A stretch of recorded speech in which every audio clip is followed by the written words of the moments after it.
Kristi Noem is a liar. She's vicious. She's also incompetent.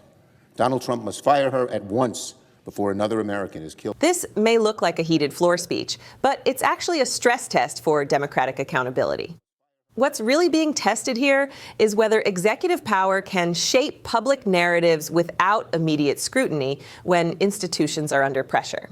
This raises broader questions about truth, oversight, and the limits of authority in moments of national tension.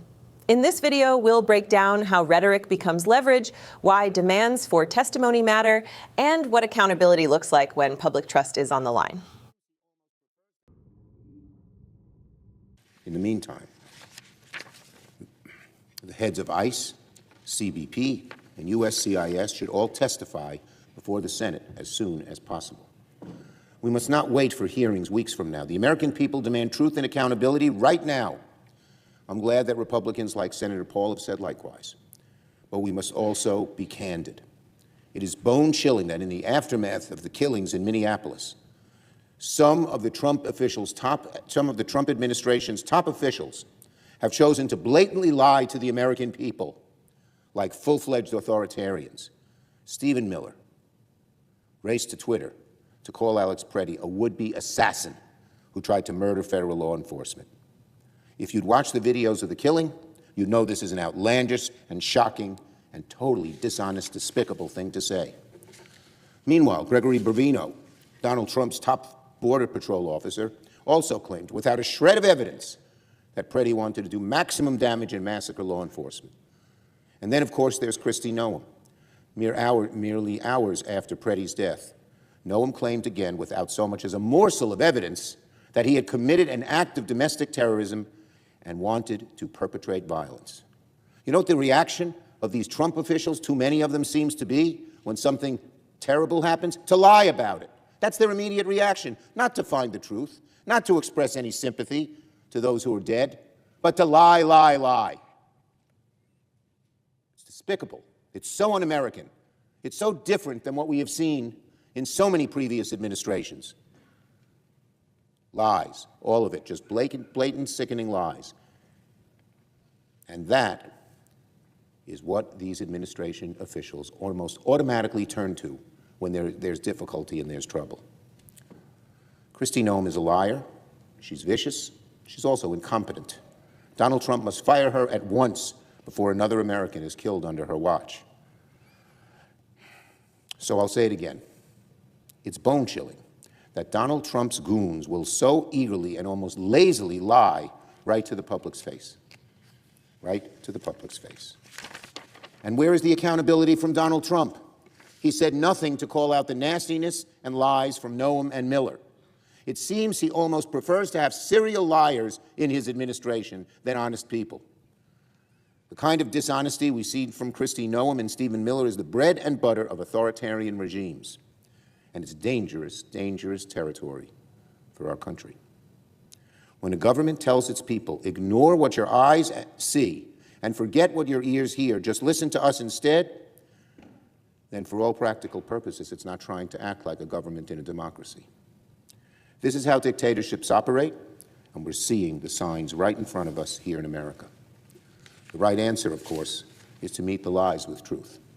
Here in the Senate, the American people deserve to hear that truth under oath when Kristi Noem and other administration officials testify as soon as possible. And across America, the people must keep defending the truth. They should keep showing up lawfully and documenting abuses by ICE. They must continue to protest peacefully and nonviolently, to exercise their rights to free speech and free assembly, to protect their communities from the abuses of this thuggish government. It may feel to many like the flame of democracy is flickering into extinction before our eyes and that there's no way to fight back. That is wrong. The good people of Minneapolis and so many cities around the country have shown the answer to authoritarianism. Hold firm, tell the truth, look out for one another, organize, protest. And when the time comes, exercise your greatest power of all. Go to the ballot box and vote. Vote, and vote out the liars. I yield the floor. The moment that just unfolded in this hearing was not a routine exchange of political rhetoric. It was a raw, forceful demand for accountability. Senate Majority Leader Chuck Schumer stood before the chamber and accused senior officials of the Trump administration of something far more corrosive than policy failure. He accused them of deliberately distorting reality in the aftermath of a tragic incident in Minneapolis, and he named names. He pointed directly at figures inside the Department of Homeland Security and at the White House itself, arguing that when faced with crisis, their instinct was not transparency, not restraint, but deception. Schumer's words landed heavily because they cut to the core of what power is supposed to do in a democracy. He did not merely challenge decisions or strategies, he challenged credibility. He described a pattern in which senior officials rushed to social media and public statements with claims that were contradicted by available evidence. In his telling, this was not confusion in the fog of a fast-moving situation. It was something colder, a reflex, a willingness to reshape facts to fit a political narrative, regardless of the consequences. This matters because trust is not an abstract concept in government. It is the foundation that allows institutions to function. When leaders speak, the public must believe that those words are anchored in reality, even when the truth is uncomfortable. Schumer argued that this foundation is cracking. When officials tell citizens to disregard what they can see and hear for themselves, when they insist that the official story is the only acceptable version of events, they are no longer asking for trust. They are demanding submission. Throughout the hearing, Schumer framed this as a moral crisis, not just a partisan one. He drew a stark contrast between past administrations, Republican and Democratic alike, and what he described as a new normalization of falsehoods. In his view, the problem is not isolated to one statement or one spokesperson. It is systemic, a culture where misrepresentation becomes routine, where accountability is delayed or avoided, and where leadership remains silent in the face of conduct that would once have triggered immediate consequences. The call for immediate testimony from the heads of ICE, CBP, and USCIS was central to this moment. Schumer insisted that waiting weeks for answers was unacceptable. His argument was simple and powerful. When the public is shaken, delay only deepens suspicion. Transparency postponed is transparency denied. Hearings held promptly under oath are not political theater. They are a constitutional obligation. He also directed his criticism upward toward President Trump himself. According to Schumer, the absence of a clear response from the president speaks volumes. Leadership is not only measured by action, but by what is tolerated. When false claims go unchallenged by the person at the top, they gain legitimacy. Silence becomes endorsement. In that vacuum, accountability erodes. What makes this moment resonate beyond the chamber walls is the language Schumer used to describe the stakes.